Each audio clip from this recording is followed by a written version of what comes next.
Hello, fellow nerds, and welcome to Our Nerdiest Thing. Today we have a special guest, Kia Carrington-Russell, with a recognizable style of kick-ass heroines, fast-paced action, and romance that dances from light to dark. She's been pronounced the new up-and-coming author to look out for, and her writing style that's referred to as hauntingly beautiful. Kia's books have been recognized on multiple bestseller lists, most noticeably her token Huntress and My Escort, now known as New York Nights, series, for which she's won numerous awards and notable reviews, including readers' favorite 5-star reviews for Token Huntress and the Shadow Minds Journal. She has a firm belief in giving back to the writing community, sharing knowledge, promotions, and opportunities that might help other authors reach their readers, including running her own YouTube channel, Bound by Books, where she interviews fellow authors and other industry professionals. In her home country of Australia, she takes her cavoodle, Sia, along morning walks on beautiful coastline beaches, building worlds in the sea breezes and contemplating where she'll go next. Welcome to the podcast, Kia. Thank you. Wow, that makes me sound like really cool. You are really cool. Yeah. Well, it might be hard to follow an intro like that, but tell us a little bit more about yourself, Kia. Oh my gosh, I don't know how to follow that. No, I'm kidding. So obviously I'm a bit of a nerd, and if you can't tell by the accent, I'm also Aussie, which we love. So it's in the morning here, but yeah. What time is it for you right now? 8 o'clock. What time is it for you guys? It's like 6 p.m. Yeah. So we don't drink in the morning. Like we're sitting here drinking wine. Same. Maybe whiskey. We don't know. But have you seen the thing where people would like the joke where they'll tape tea bags right here and then like there's actually wine in their cup. So when they're on like a Zoom call, they can just drink their tea out of their cup and it's actually booze. How dare you out me like that? How did you? We knew we were kindred spirits with you. Yeah. We recognized it straight away. I love it. But yeah, so I love writing. I'm also a big traveler. So prior to COVID, I was kind of known as a traveling author, which is really kind of cool. I didn't realize I was doing that.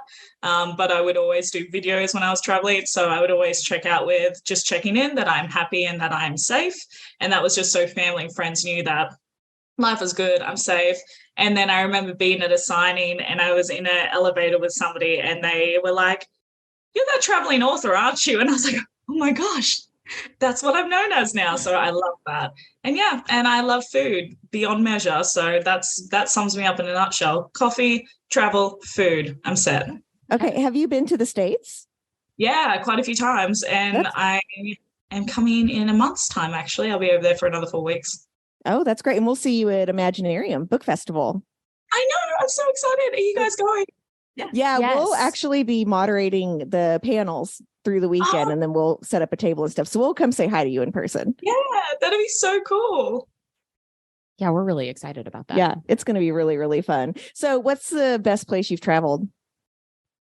See, that's so hard. My favorite place in the world is Central Park, New York. I just love it. And I think it's so magical. There's so much in there. And I get so distracted by the squirrels. We don't have those in Australia, so the novelty is real every time. Well, we don't have spiders this big here, so that is not a novelty for me. I don't not a fan of spiders. But I did live in Edinburgh in Scotland for just under 2 years before COVID, so that is probably my favorite city in the world. It's just so magical. So yeah, Edinburgh. I went there last year, and I kind of wish I had just gotten off the beaten track a little bit more. I was with a group of friends and I prefer to travel by myself for that reason. Cause I'd be like, I'm just going to go look over here for a few minutes. Like, you know what I mean? And so, I would love to go back and just walk down the alleyways and maybe go on a ghost tour or something like that. You have to, it's so good. And even next time, maybe do the Highlands and stuff because that is magical. Although I made the mistake, the first time I did the Highlands, I went out on a pub crawl the night before. It did not end well for me. It was very humiliating because I also get motion sickness and I sat at the back of the bus. So yeah, this is like confession time. I humiliated myself. I vomited and I was sitting there thinking I'm a full-grown adult and I have just vomited on a bus and this is disgusting. And then it was a couple of days later, because I was like, oh, it's motion sickness. And a few days later, you become friends with people and they're like, yeah, we all know that it wasn't motion sickness because you staggered up to the bus. You were still drinking. No, I thought I covered it. So we have legit had conversations about what authors might be willing to go out and drink with us after the days at Imaginarium. So I think we're going to, like, at 5 p.m., just come find you every night and be like, okay, where are we going? Find a delicious restaurant with really good food. Yes, inviting me in. I will be there. If you start up with food, got me all night. All right. That sounds great. So tell us a little bit about how you came to be an author and how long you've been crafting stories. What got you into writing? So honestly, I was young. I was about 15. I was a very angsty teenager. I'm sure most of us were. I had the fringe. I was like, the emo style, I think they used to call it. But I started writing because I was expressing myself creatively. But I think a huge part of it was I really got into Cassandra Clare series, and I just loved it. And I love being in that young adult world and having that girl going through this different world and figuring herself out. And so at the time, our family home had burnt down. So we lost everything. And it was a really interesting time being at 15 and just going through that experience. And then I found in the way of writing and read these books, I was like, you know what, I'm going to give it a go. And so I did, and I just loved it. I was so obsessive with it. So instead of like hanging out with friends after school, I was like a little nerd, and I'd like be running back home and I'd be writing on a computer and a laptop. And then by the time I was in my final grade in high school, I was like, right, I will be the next J.K. Rowling. And I had all the stars in my eyes and realized very quickly that it wasn't that easy in the industry. But and then when I got all those rejections from agents and such, which is fine because the first draft was horrific, let's be honest. I think I published my first one when I was about 21. So on April That's awesome. 15th, it'll be my 9-year anniversary, actually publishing anniversary. But I just haven't looked back. It has ultimately shaped me as who I am as a woman. But also, I just I could not get enough of all these worlds that kept coming in. I was like, I need to share this. I need to do this. Oh my God, this is really cool. Like, I'm a reader too, so I write the things that I like to read, and it's just really cool to explore all of that and discover what needs to be figured out in the story. So yeah, I've never looked back. That is so cool. I love to hear that. What an interesting journey. And I love Cassandra Clare, and I actually the kind of offshoot Shadowhunter series that she has, like Dark Artifices, is that what it's called? I forget what it's called, but I started it in audio this week. And quite frankly, I was like, I need to be in the mood for YA, and this does not have any smut in it.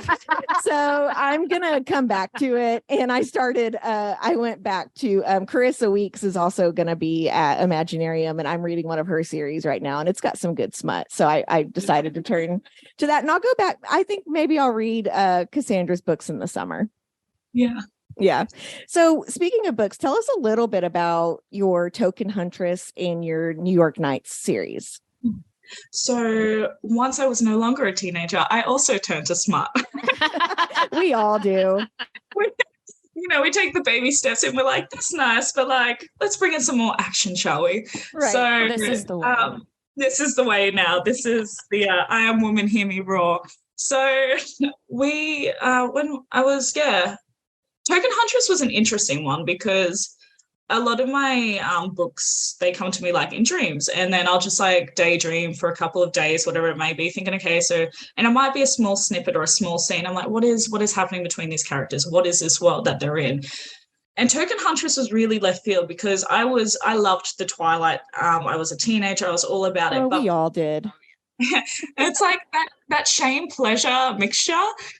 But I had promised that I would never write a vampire book because I was like, there was so much of it. It was so saturated when it came out. And now I realize, obviously, that's trends. But at the time, I'm like, I'm not going to do it. It's been there. It's done that. And then when I had this dream, I was like, oh, shit, this is a vampire book. Oh, sorry, am I allowed to swear on here? Yes. Yeah. You haven't heard our podcast yet. This should be called our sweariest, nerdiest thing podcast. Our cussiest thing. Yeah. We swear all the time, please. I actually looked you up to make sure you weren't young adult, because there is someone we're interviewing that she does like to stay very young adult. And I was like, I need to make sure this isn't this person, because if I say dick or fuck, I don't want her to get upset. I think my disclaimer was I'm Australian, so you know you're pretty sweet. But so Token Huntress is basically a dystopian. So it's based in 2300. So in the I think it was 2010, vampires made their appearance. They wanted to build a treaty basically with humans. And in humanity's ignorance, they were like, actually, let's try and get rid of them. Didn't happen. We went into war.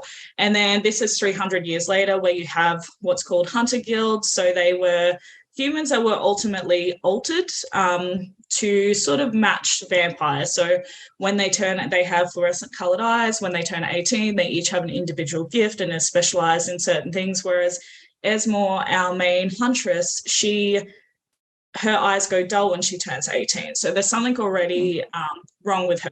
But she's the fastest, she's the strongest, and she's a token. So it means that she actually runs a small team, even though she's young. And then you obviously have your vampire councils, who are still trying to take what's left of the humans, and then you have human camps. So it was very much themed in, think of like that eeriness of The Walking Dead, which I hate, by the way, because it terrifies me. But it terrifies me too. It does. So I'm not into zombies. Can't stand it. It's my biggest no-go. But it was very much that eeriness around, because you have sabers, so they're vampires who lose their humanity and then they just eat and devour. And so it was a really interesting mix, and I really enjoyed creating this world. And then I thought it would be a 3-book series. It ended up being a 6-book series. But then you have Chase, who is your main male lead. He's a vampire. And as soon as he sees Esmore, he realizes they're familiars, which is basically fated mates. Right. And then when they do ultimately get together, no matter what familiar, they share each other's gifts.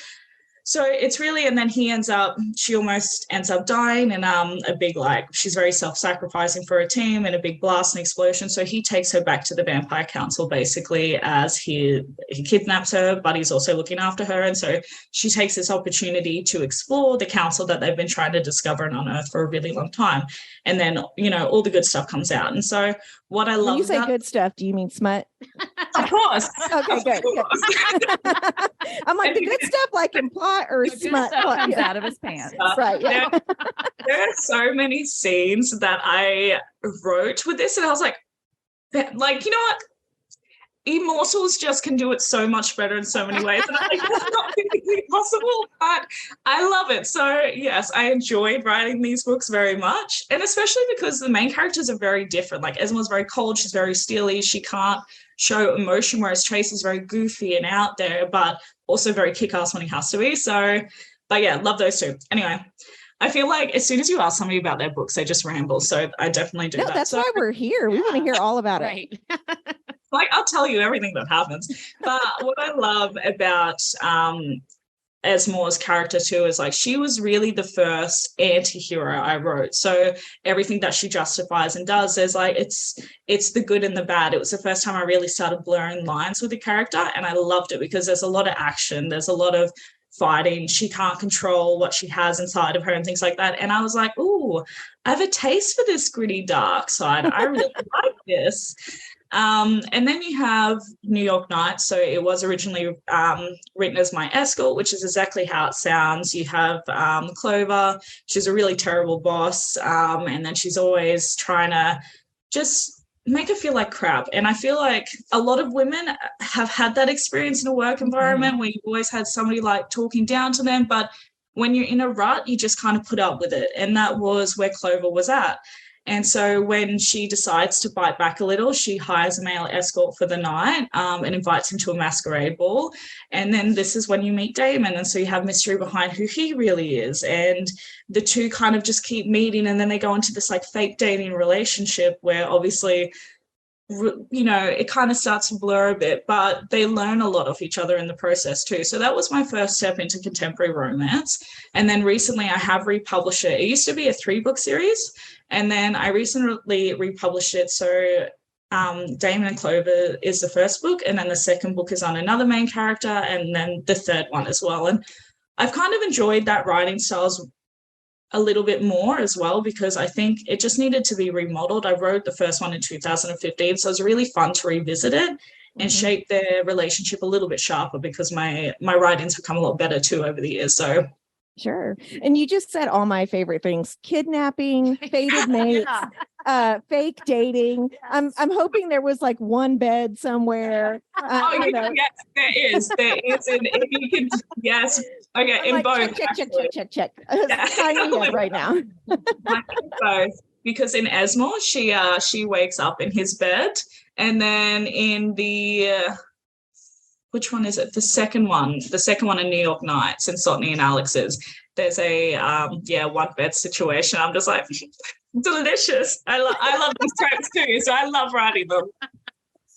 I love how passionate you are when you're talking about your stories. What would you say your favorite types of stories to write are? And then conversely, what are your favorite kinds of stories to read?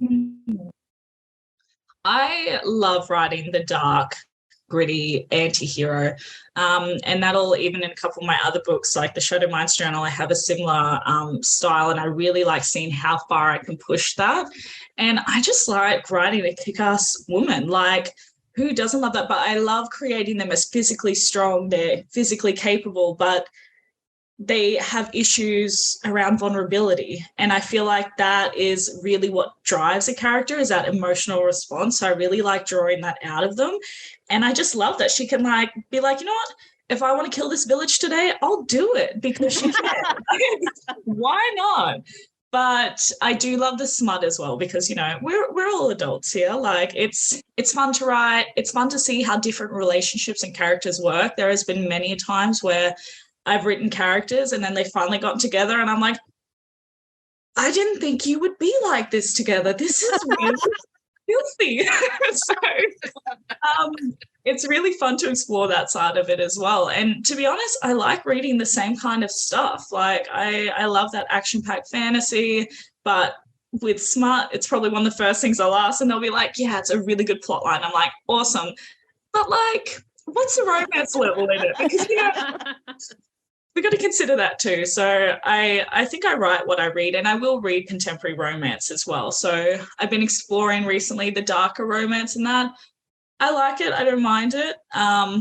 Sometimes for me, I'm like, oh, I don't know how I feel about that one. So I don't know if that is necessarily for me every time. I don't know if either of you have read anything with this in it, but I feel like the big thing right now in dark romance is gunplay and knife play. And for me, that does not really do it for me. I struggle with it because like those have always been seen as weapons, right?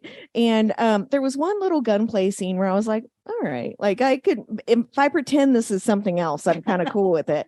But I like dark romance, but that's for me specifically where I kind of am like, oh, you just killed my erection. Like, no. What gets it too dark for you? I would say, yeah, along the same thing. Like I'm like, I guess I can't take away from reality in that situation. Like, if it's fantasy, I'm fine. Like, do whatever you got to do. You've got tales involved, you've got this, you've got that. Bring it all in. I'm down for it. But as soon as it is more in a contemporary sort of situation or a relatable situation, I think, nope. That's right. Safety first, kids. Yeah. So we talk a lot on this podcast about our nerdy hobbies and fandoms that we love and stuff. So what kind of fandoms, or which fandoms are you a part of, or what other nerdy things do you like to be involved with? So I'm like a closet manga and anime girl, but it's not, I just wait for my people and then tell them. They'll be like, oh, this is that. I'll be like, cool. So have you watched this series? And I don't know. I think a lot of my writing actually came from when I was a teenager. I started watching anime around the same time, and there's just so much fantasy, and I love the styles that it has because it really expresses character development as well in a very obvious way. So I think that probably helped me as a writer when I was younger. But yeah, I love it. Like, whether you call it like adult cartoons, I don't care. I love it. And I'm totally into, at the moment, I'm into the Shadow and Bones. I love that. Like, Levi She is my favorite author ever. Love her to bits. So I think it was last weekend I just binge watched season 2. So I'm totally a part of that. And a lot of the big ones, Cassandra Clare, I loved when that came out. I remember signing at a we have what's called what is it called? It's basically like a anime manga convention here. It's called Supernova in Australia. And I remember that year I was signing, and you can dress up. Yes, I dressed up. I cosplayed. But everyone was dressing up with all the tattoos and the marks and everything. And I thought, this is what it's about. This is what everyone wants from their worlds. They want where it just blends that fantasy with reality, and people want to be those characters, and they're dressing up. So I was totally on board for that as well. That's awesome. That's fun. Yeah. Yeah. I mean, that's the kind of stuff that makes it a lot of fun with other people, right? Not just you reading what you like to read, but other people too. That's awesome. 100%. So now we're going to do what we call our nerdy and dirty speed round. I'm going to give you several prompts, and I want you to just answer as quick as you can, whatever the first thing that pops into your head. Oh, no, there's no right or wrong answer. And I think these might be a little easier than maybe you're expecting. So, favorite cocktail? Oh, porn star martini. Ooh. Not just because of the name. It is delicious. Favorite fandom? At the moment, I'm going to have to go Shadow and Bones. Six of Crows, beautiful. Mm-hmm. Most binge-worthy TV? Shadow and Bones at the moment, sorry. It is good. Guilty pleasure? Oh, coffee, food, and naps. I love naps. Those are all fantastic choices. All my love languages. A book character that you would get nerdy and dirty with? Oh, probably. Okay, I love Reese from Sarah J. Maas's, delicious, but I've forgotten the name now. Is Cassian his second? Cassian, yeah. Yeah.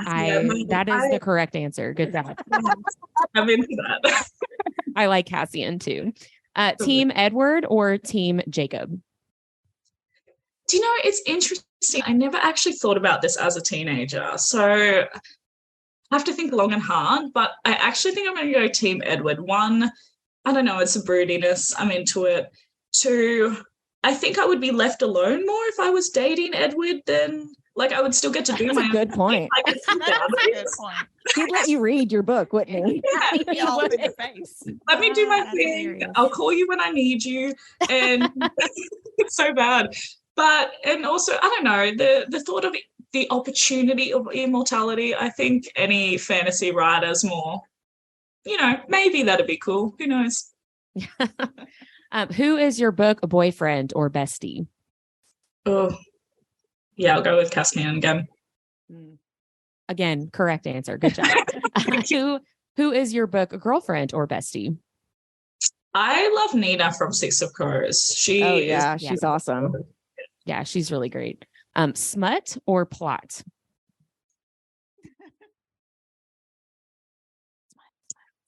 I know. This is hard. My first would probably be plot, but very finely, because it also needs to have smart, because I get very bored if there's no relationship build up or tension. Mm-hmm, yeah. And maybe it is smart. I don't know. Smart. Why can't it just be both? Yeah. It has to be both. Yeah, I agree. Favorite childhood book? See, I have a really bad memory, so I can't remember what I read as a kid, but my first, the first books I remember reading and loving were Kristen Kashaw. She wrote the Graceland series, first introduced me to Kick-Ass Heroines, and then, of course, City of Bones. Loved that book. Yeah. Yeah, those are good choices. Favorite cereal? Oh, probably Nutri-Grain. Do you guys have Nutri-Grain? We do. Mm-hmm. Oh, okay, yeah, Nutri-Grain. Everybody says healthy things when we answer that. I'm like, Lucky Charms. I'm all Fruity Pebbles over here. Okay, so same rules as nerdy and dirty speed round, but we're going to do hot or not. And if you don't know, some of them are situational, some of them are celebrities. So if you don't know the celebrity, just say pass, and that's totally cool. Okay, number 1, Pedro Pascal. Thank God, finally someone. I'm like, if he has a personality, like this is an ongoing debate in our group because he's like the daddy of book talk right now, and Whitney thinks he is so hot, and me and Mindy are like, I don't know about that. If he's funny, it could get me over the line. He's cute. He is cute. He is funny. Yeah. Okay, Miley Cyrus. Yeah, she's hot. Tessa Thompson. Who does Jessica Thompson play? Tessa Thompson's in the Avengers. What is her character's name, y'all? She's in the Thor movies, the Valkyrie. Oh, yeah. Paul Rudd. Yeah. He's cute, not hot. Yeah. Touch her and die tropes. Oh, yeah. 100%. Sebastian Stan. I'm trying to think, who does he play? He's also in the Avengers. The Winter Soldier, the Captain America's friend. Oh, yeah. Yes. Yes. Jensen Ackles. I'm so bad with names. No, it's okay. He's in Supernatural. He plays Dean. Oh, yes. Is it which brother? I'll take both. The older brother. Yeah. Oh, even better. So here's what we tell everyone every episode is that we have our show notes taped to a like cardboard cutout of him, like a life-size one behind our desk right here. So we like him a lot. Okay, small town romance. Yeah, I don't mind them. They're cute. They're cute. Ben Barnes, who plays the Darkling on Shadow and Bone. 100%.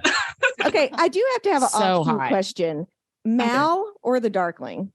The Darkling. Mel's God. pointless. I know. That's so My bad. God. Like in regards to character development, he's fantastic, but also He's such a whiny bitch. I he's so can't funny. handle it. Yes. Oh my gosh. Yes. Okay. Timothy Chalamet. He's in Dune. And what else was he in? Little Women. He was in Little Women and Call Me by Your Name. He's an acquired taste, isn't he? If he was like standing in a corner and I'm just like, what is this guy about? I think I could be attracted to it. But if he like was a really nice guy, I'd probably like friend zone. Okay. He has to have a little bit of mystery. Yeah. Yeah, he has to have mystery. Okay. So hot or not, someone being sweaty after they work out. Do they stink? Like if they don't stink, then it's hot. But if there's a smell coming, it's not. I don't know. You pick. No smell. Okay. The Rock. Like he is, but I just couldn't see him sexually, like because he's Right. just. I just think of him as a dad with his family. Like you're just like he's a 10 out of 10. But He's a little too beefy. I would disagree. Like I'm fine with that, but Yeah. I'm with you on that one. Okay. Janelle Monáe. I don't know. Like, Yeah. I don't know. I mean, she was in Knives Out. Did you see that? She's a musician too. Yeah. Okay. Let's pass on her because she's been in a lot of indie stuff. Mhm. Tom Hiddleston, who's Loki in the oh, Avengers. yeah. He's fun, yes. Miles Teller, who is in the new Top Gun. Top Gun. He was in the Drum movie a few years ago too. I can't remember what it was called, but he was a drummer. Miles plays the drum. All right. If he Pass. plays the drum, I'm going to say yes. Well, she played like this, not like this. Oh, okay. Well then, Okay. Second chance romance.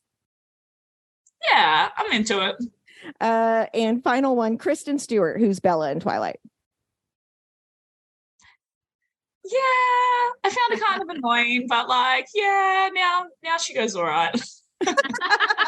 Removed from Bella. She's much better, right? Yeah, I would agree with that. Yeah, Bella is again a whiny little bitch. I'm just Yeah. like every character I don't like. That's typically what I Her don't like. now, you just make a match made in heaven. Oh my god, they would cry after sex every single time. Oh my god, they would. I ship it. It would be perfect. God, they would never get anything done.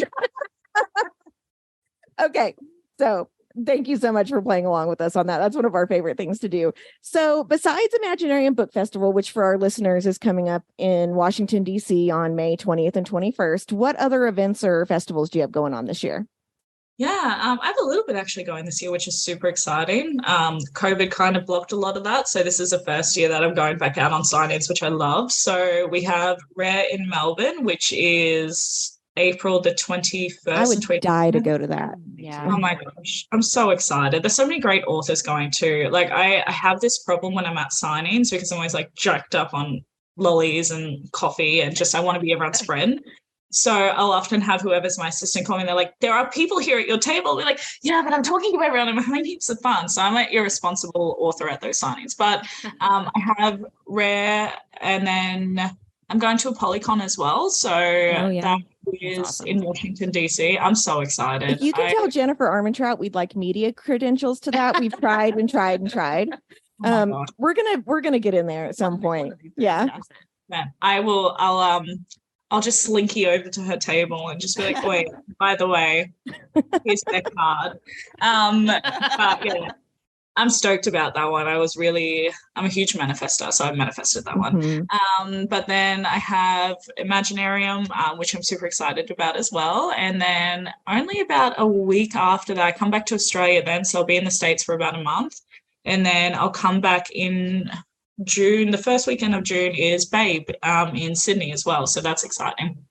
Wow, you have a really exciting couple of months. Golly. I do. Yeah. You can't see the bags right now from like organizing all of this, but I'm super excited. That's okay. We have that Zoom filter on that says like touch up, right? Like yeah. How can we best support your work? Yeah. Honestly, like if you read a book, definitely let me know. Like those emails and messages mean a lot to me. I don't know, you probably get a lot of authors say that on here, but we're sensitive creatures. So it does make our day. And we have our days where we're like, do I really write good books or is this just for me? So when we get those messages, or I can say for myself, that honestly makes my day. And then, yeah, if I can make friends through it, even better. So yeah, pick up a book and yeah, or even just follow me on whether it's social media or following into my Facebook group, which is called Kaya's Token Readers. That'd be amazing as well, because I just like connecting with people. So I want to point out too, what you said is perfect, because it really bothers me when people attack authors personally when they don't like what they read. It's so ridiculous to me. Like, y'all are people too. It's, I think people forget that they put you on a pedestal and you have feelings just like everybody else. It just bothers me when people have to try to attack you personally on Goodreads or whatever. Yeah, that's my little soapbox. Well, and not every book's going to be for every person, and that's okay. But just move right along, right? You don't need to be a jerk about it anymore. Of that. Yeah. So I have I have a story to tell. Do we have Please. 2 seconds? Yes. Okay, awesome. So I actually got trolled really badly. So when I was living in Edinburgh, and I like to tell this story just for perhaps people to understand that we are still people. And so when I was like walking to work, I went over there to be a bar wench, best years of my life.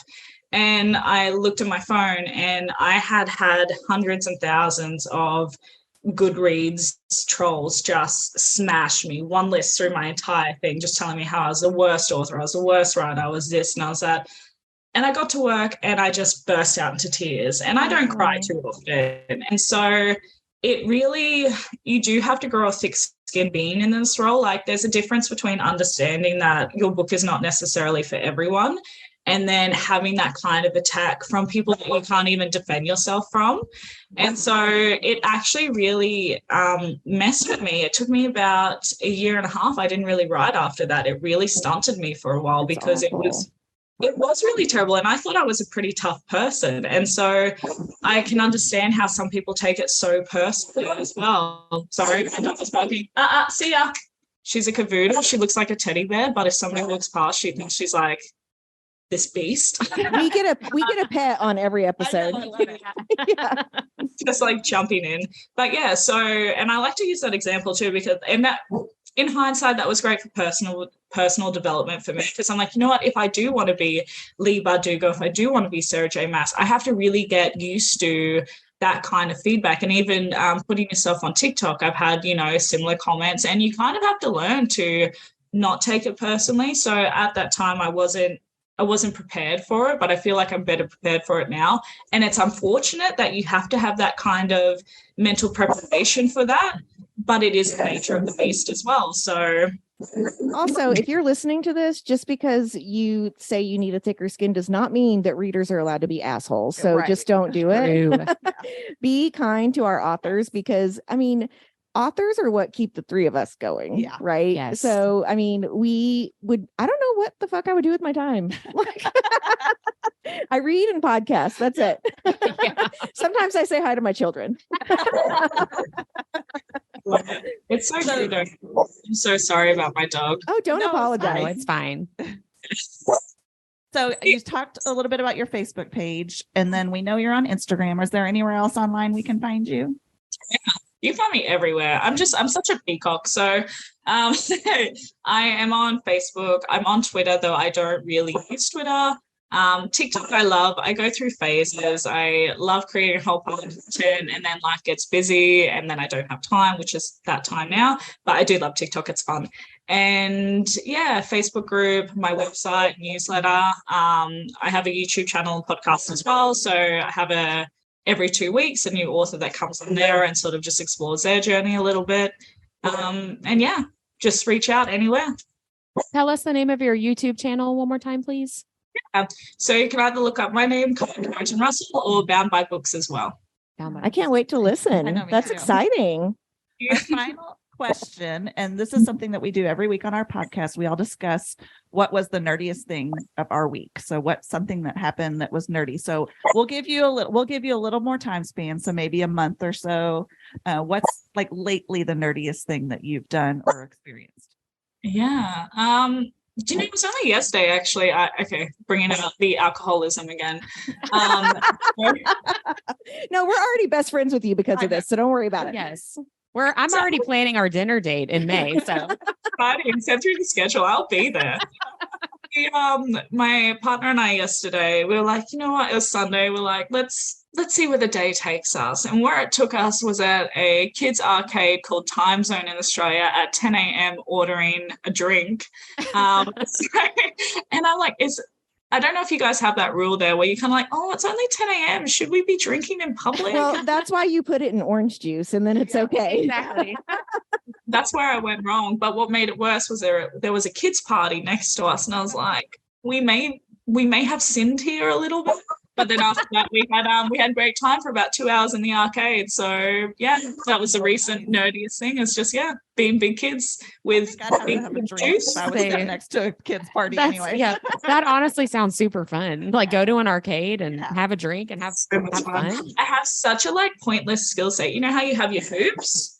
I'm so good at that. Like I I'm my own good boyfriend. I can win my own teddy, and that's just so satisfying.